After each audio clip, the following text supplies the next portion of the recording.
یعنی قیامت یعنی قرآن کے اندر آپ دیکھیں تو اللہ کو بھی مظلومین کا ماتم پسند ہے، اور تاریخ کائنات میں، تاریخ عالم و آدم میں، تاریخ انسانیت میں، تاریخ اسلام میں حسین سے بڑا کوئی مظلوم نہیں ہے، حسین سے بڑا کوئی شہید نہیں ہے۔ حسین کے اوپر جو ظلم ہو چکے، نہ وہ حسین سے پہلے ہوئے تھے، نہ قیامت تک حسین کے بعد ہوں گے۔ عزادارو، یہ جو آپ سے کہا جاتا ہے، نبی کی حدیث سنائی جاتی ہے کہ ان الحسین مصباح الہدا و سفینۃ النجا، کہ حسین ہدایت کا چراغ ہے اور تمہیں نجات کا سفینہ ہے۔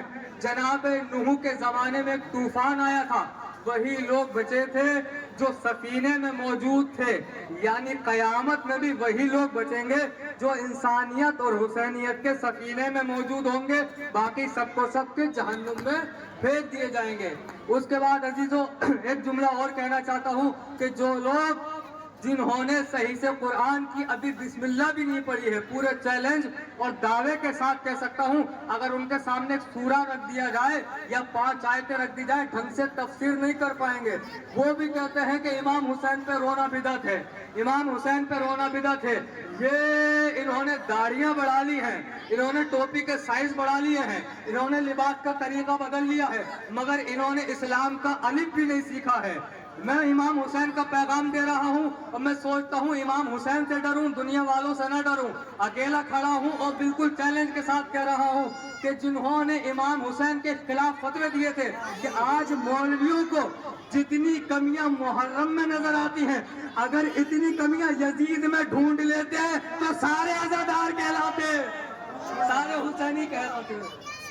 ایک سلوات پڑھے مل کے محمد والے محمد پر، بس گفتگو تمام ہو رہی ہے۔ یہاں پر لوگ جتنا یہ حسین اور امام حسین کے اوپر اعتراض کرتے ہیں، عزاداری پہ اعتراض کرتے ہیں، اگر اتنا ہی یزید کے فعل اور عمل پہ اعتراض کر لیتے، آج پوری دنیا حسینی ہو جاتی۔ البتہ حسین کسی کی میراث تو نہیں ہے، حسین کسی ایک مذہب کی میراث نہیں ہے۔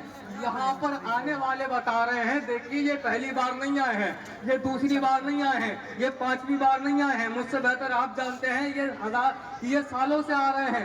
اگر حسین ان کو نہ دیتا تو اگلی بار نہ آتے، اگر حسین ان کو نہ دیتا تو اگلی بار نہ آتے۔ جو لوگ کہتے ہیں حسین سے نہ مانگو، حسین پر نہ رو، اور رونا بدعت ہے، کسی شہید پہ رونا بدعت ہے، شہید کو ہم زندہ مانتے ہیں۔ وہ جا کے جناب یعقوب کو کیوں نہیں سمجھاتے کہ آپ کا بیٹا بھی زندہ ہے؟ کیوں نہیں سمجھاتے آپ کا بیٹا بھی زندہ ہے؟ سنیے، فقرہ کہہ رہا ہوں، اور میں چاہتا ہوں 1000 مرتبہ آپ کے سامنے پڑا ہوگا، مگر یہاں سے آواز ایک ایک بندے تک جا رہی ہے، اس لیے بتانا چاہتا ہوں جناب یوسف زندہ ہے، مگر جناب یعقوب نے مرنے کی خبر سنی اور رو رہے ہیں۔ ان کا مرنے کی خبر سن کے رونا 2 باتوں پہ دلالت کرتا ہے۔ پہلی بات تو یہ ہے کہ کسی کے مرنے کی خبر سن کے رونا سنت پیغمبر ہے، بدعت نہیں ہے۔ دوسری بات یہ ہے کہ رونے والے کو وہ روکتے ہیں جو خود مقتول کے قتل میں شامل ہوتے ہیں، وہ چاہتے ہیں نہ روئے، نہ چہروں سے نقاب اٹھائی جائے۔ تو جناب یعقوب کو سمجھائیے، اگر رونا بدعت ہوتا تو مولانا صاحب آپ کا بچہ دنیا میں ہنستا ہوا آتا، روتا ہوا نہ آتا۔ آپ کا بچہ روتا ہوا آ رہا ہے۔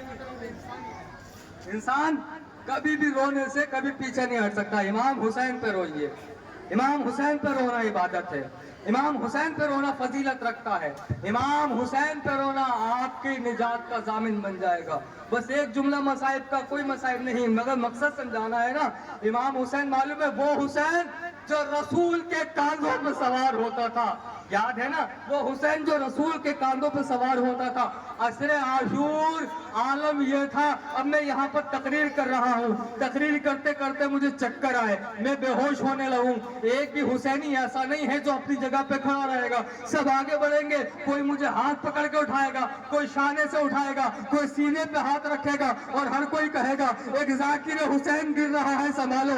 عزادارو، اس سے بڑی کیا قیامت ہوگی؟ ایک ذاکر حسین کو لوگ گرتا ہوا نہیں دیکھ سکتے، مگر میرا حسین کربلا میں گھوڑے سے نیچے گر رہا تھا، کوئی مدد کرنے والا نہ تھا، کوئی سہارا دینے والا نہ تھا، انسانوں میں کوئی نہیں تھا، جانوروں میں ایک شخص تھا، جانوروں میں وہ وفادار گھوڑا جس کا نام زلجنا ہے، بار بار مولا کے چکر لگا کے کہتا تھا مولا اتنی ہمت کر لو ایک بار اپنی پشت پر تم کو اٹھا لو، خیمے تک لے جاؤ، مگر مولا نہ اٹھ پائے۔ خیمے کے در پہ پہنچا، جانے کے بعد اپنی آواز میں بیویوں کو بلایا، سکینہ نے سر پیٹ لیا، اے بابا کے گھوڑے میرا بابا کہاں ہے؟